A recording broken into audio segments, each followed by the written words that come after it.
माँ माँ वो फिर से आ गई है। वो देखो कमरे में खड़ी होकर मुझे ही घूर रही है। आप लोग मेरी बात का यकीन क्यों नहीं करते? वो ले जाएगी मुझे। तेरे कमरे में कोई नहीं है बेटा, तुझे वहम हो रहा है। दवाइयाँ खाकर सो जा मेरे बच्चे, कुछ नहीं है यहाँ। नहीं, कोई दवाई नहीं खानी मुझे। आप लोग बार बार नींद की दवाइयाँ खिलाकर मुझे सुला देते हो। वो यही है, मेरे आसपास ही है। उसका पूरा शरीर जगह जगह से कटा फटा है, आंखों से खून बह रहा है। मैं जितना चिल्लाता हूँ उतना ही मुस्कुराती है वो। देखो अभी भी मुझे देखकर मुस्कुरा रही है। पता नहीं है क्या हो गया है मेरे बच्चे को। जरूर कोई बुरी आत्मा है जो इसे दिखाई दे रही है। मैं आज ही इसके लिए बड़े पंडित जी के पास जाकर धागा बनवा कर लाती हूँ।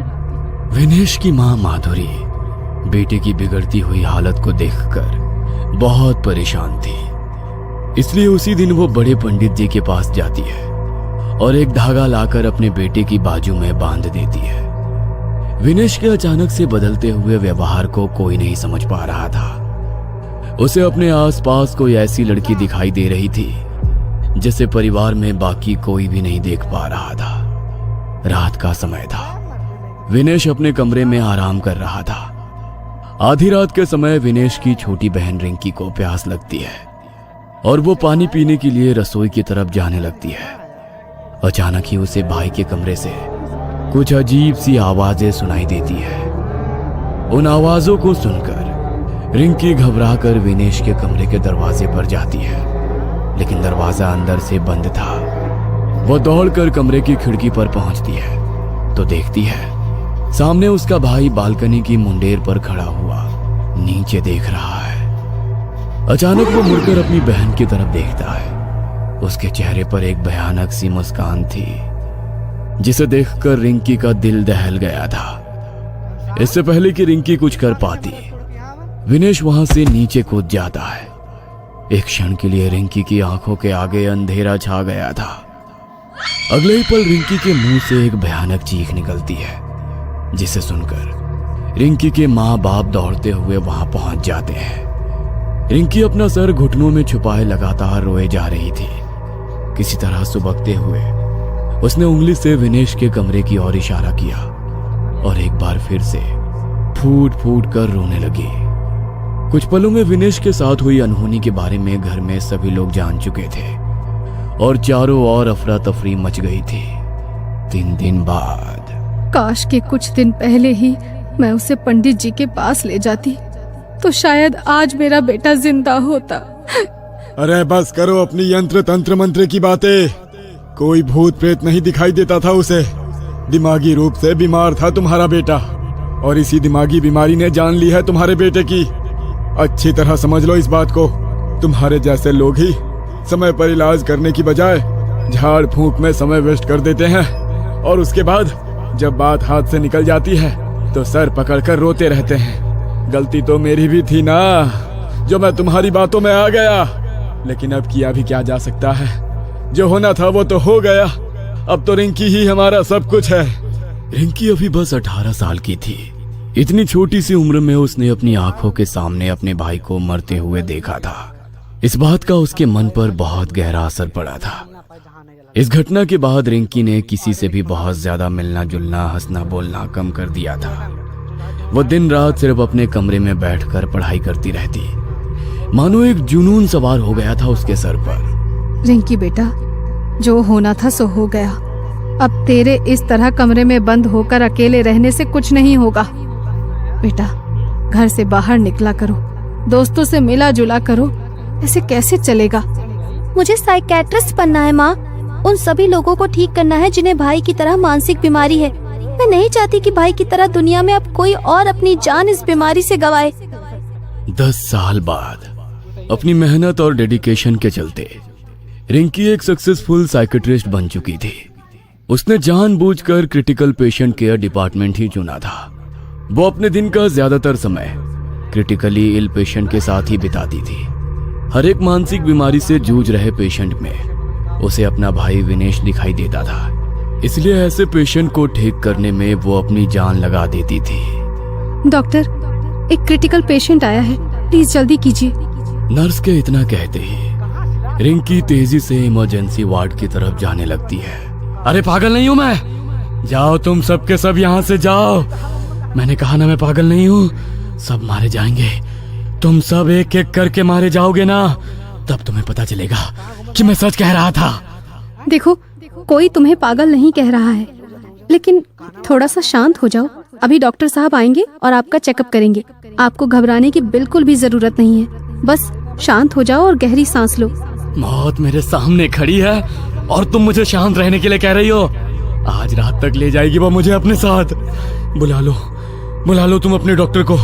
जितनी दवाइयाँ खिला सकते हो खिलाओ, उसके ऊपर तुम्हारी दवाइयों का कोई असर नहीं होने वाला। डॉक्टर, मैंने अपनी लाइफ में ऐसा केस कभी अटेंड नहीं किया। ये पेशेंट तो बहुत वायलेंट हो रहा है। इसने अकेले ही 2 वार्ड बॉय को ढकेल के दूर फेंक दिया है। इसने 2 वार्ड बॉय को ढकेल के दूर फेंक दिया। इसकी कंडीशन देख रही हो, आंखों के नीचे काले गड्ढे हो गए हैं। शरीर में ऐसा लग रहा है कि खून ही नहीं है। 10 कदम भी ठीक से नहीं चल पाएगा ये, और 2 आदमियों को ढकेल दिया।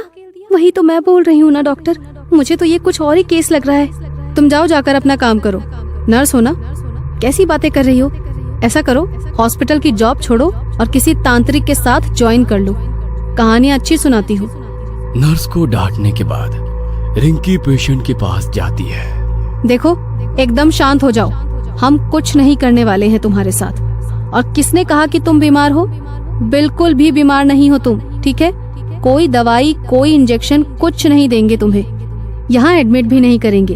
बस मेरे साथ थोड़ी देर बात तो कर सकते हो ना। अपना दोस्त समझ लो मुझे। ये देखो, मैंने अपना डॉक्टर वाला कोट भी उतार दिया। अब तो मुझे अपनी फ्रेंड समझ सकते हो ना। अच्छा बताओ, क्या हो रहा है तुम्हारे साथ? मुझे पता है कोई तुम्हारी बात नहीं सुनता। मैं सुनूंगी। जो भी तुम्हें फील हो रहा है सब बताओ मुझे, बिल्कुल डिटेल में। ये सब कुछ कब शुरू हुआ और कैसे हुआ, और इस समय तुम क्या फील कर रहे हो? कोई जल्दी नहीं है, मैं हूँ यहाँ पर तुम्हारे साथ। जितना वक्त लगे, टेक योर टाइम। रिंकी की जादुई आवाज सुनकर कुछ पल के लिए पेशेंट अनुज शांत हो गया था। वह सामने रखी चेयर पर बैठ जाता है और टेबल पर रखा 2 गिलास पानी एक ही सांस में पी जाता है। तुम एक डॉक्टर हो, तुम्हें शायद मेरी बात पर यकीन नहीं होगा। मुझे भी यकीन नहीं था। जब मैंने अपनी आंखों के सामने अपने पापा को जब उस रोड एक्सीडेंट में मरते हुए देखा था, तो सबने मुझे यही समझाया था कि मौत पर किसी का बस नहीं चलता। लेकिन मैं गलत था। मौत पर बस इंसानों का बस नहीं है, लेकिन वो चाहे तो मौत को अपने इशारों पर नचा सकता है। मैं समझ नहीं पा रही हूँ, तुम कहना क्या चाह रहे हो? वो मतलब कौन? तुम देखना चाहती हो? जल्दी ही तुम उसे देखोगी। तुम्हारा मतलब क्या है? देखो, तुम छोड़ो ये सब, शांत हो जाओ। तुम्हें हेलुसिनेशन हो रहे हैं। ये बस एक मानसिक बीमारी है जिसका इलाज हो सकता है। This is a severe case. मेरी मानिए तो आप कुछ दिन के लिए एडमिट हो जाइए। मुझे एडमिट करोगी तुम? हाँ? मेरा समय आ चुका है। वो आज मुझे लेकर ही जाएगी और अब तुम्हारी बारी है। इतना कहकर अनुज कांच के गिलास को टेबल पर दे मारता है और उसके नुकीले सिरे से एक ही झटके में अपनी गर्दन को मुस्कुराते हुए काट देता है। अनुज के गले से खून का फवारा छूट रहा था, लेकिन वो अभी भी मुस्कुरा रहा था। अगले ही पल उसने उसी नुकीले कांच से अपने चेहरे को बुरी तरह से काट पीट दिया था। उसका पूरा मुंह खून से लथपथ हो चुका था, लेकिन वो अभी भी लगातार रिंकी की तरफ देखकर अजीब तरह से मुस्कुरा रहा था। अपने इतने साल के करियर में उसने आज पहली बार इतना खून देखा था। अनुज को जमीन पर खून से लथपथ देखकर उसे बरसों पहले अपने भाई की मौत के दृश्य याद आने लगे हैं। एक पल के लिए रिंकी की आंखों के आगे अंधेरा छा गया था। चारों तरफ सन्नाटा और अंधेरा था। अगले ही पल उसे मध्यम सी रोशनी में जमीन में खून से लथपथ अपना भाई विनेश पड़ा हुआ दिखाई देता है, जिसे देखकर वो कांप उठती है। रिंकी की आंखें खौफ से फटी हुई थी। हकलाते हुए वो विनेश को जोर जोर से हिलाने लगती है।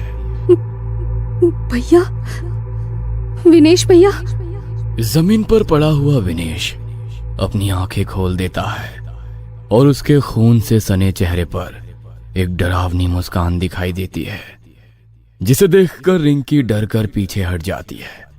अचानक ही नर्स और वार्ड बॉय कमरे के अंदर आते हैं और अनुज को खून से लथपथ देखकर डर जाते हैं। डॉक्टर आप ठीक तो है ना? आपके ऊपर हमला तो नहीं किया ना उस पागल ने? नहीं, मैं ठीक हूँ, तुम परेशान मत हो। अभी कुछ देर पहले घटी सारी घटना एक के बाद एक उसकी आंखों के सामने घूम रही थी। बार बार उसे अनुज और विनेश के खून से सने मुस्कुराते चेहरे नजर आ रहे थे, जिसके कारण वो बहुत असहज महसूस कर रही थी। रिंकी खुद को संभाल नहीं पा रही थी। हॉस्पिटल से निकलकर वो सीधा अपने घर पहुंचती है और फिर एक कप कॉफी पीने के बाद सीधे अपने बिस्तर पर पहुंच जाती है। कुछ ही देर बीता होगा कि उसे दरवाजे की घंटी बजने की आवाज सुनाई देती है। रिंकी दरवाजा खोलती है तो वहां उसे बस एक छोटा सा लिफाफा दिखाई देता है। ये कौन रख गया है? ना नाम है ना पता है, स्ट्रेंज। रिंकी लिफाफा खोलती है तो उसके अंदर रखे सामान को देखकर मानो उसकी सांसें हलक में अटकी रह जाती है। अंदर कुछ तस्वीरें थी जिन्हें देखकर रिंकी को अजीब सी घबराहट होने लगी थी। लिफाफे के अंदर पहली तस्वीर उसके पेशेंट अनुज की थी, दूसरी उसके भाई विनेश की और तीसरी उसकी खुद की। सभी तस्वीरों में एक असामान्य बात यह थी कि उन सभी के चेहरे बुरी तरह से कटे हुए थे और फिर भी वो मुस्कुरा रहे थे। इन 3 तस्वीरों के अलावा भी उसमें एक चौथी तस्वीर थी। रिंकी नहीं जानती थी कि वो चौथी तस्वीर किसकी है। मनोवैज्ञानिक होने के बावजूद रिंकी को महसूस हुआ जैसे डर से उसके हाथ पांव ठंडे पड़ रहे हैं। अपने हाथों को आपस में रगड़ते हुए वो फ्रिज से दूध निकालकर एक बार फिर कॉफी बनाने लगती है। रिंकी फ्रिज के डोर के रिफ्लेक्शन में खुद को देखने की कोशिश करती है, तभी उसे अपने पीछे किसी की इमेज फ्रिज के डोर में नजर आती है।